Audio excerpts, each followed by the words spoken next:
This is Japanese Katsu Curry in a sausage. Today the challenge is to capture every part of a Katsu Curry without losing its iconic flavour. Because turning a meal into a sausage is pretty easy, but making it still taste like that meal isn't.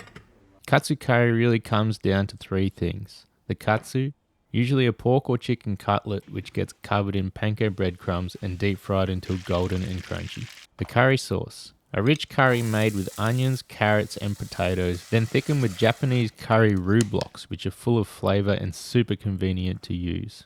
And finally, short grained rice, to balance out all the flavours and complete this practically perfect meal. For this to work, I'm thinking chunks of each element. And to achieve this, I start by putting cooked rice into a container, cooling it down enough to cut into cubes, and then putting the cubes in the freezer to go solid so they survive the stuffing process. Next, the curry vegetables.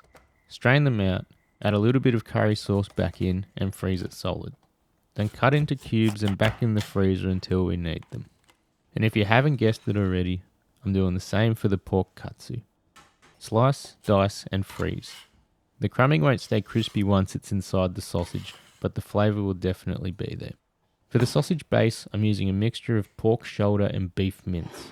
Grinding the chunky pork first, then switching to a finer grinding plate and then grinding all the meat together. Then add a 2% salt to meat ratio, black pepper, skim milk powder for the bind, and a bit of curry powder. I'm going with 10% liquid using the cold curry sauce diluted with a bit of water to make it less thick. Then mix it all up really well until super sticky.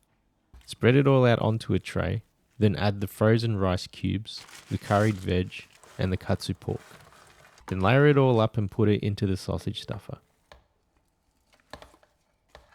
Chuck on a natural hog casing, stuff it, prick it, link it.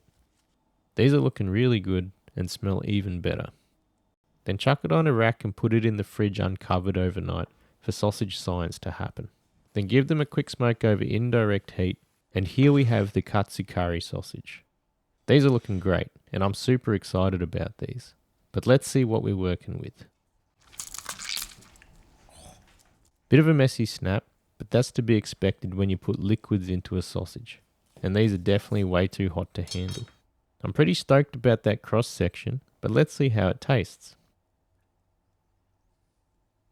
Well, that's surprising. This is actually underwhelming. Believe it or not, it kind of just tasted like sausage.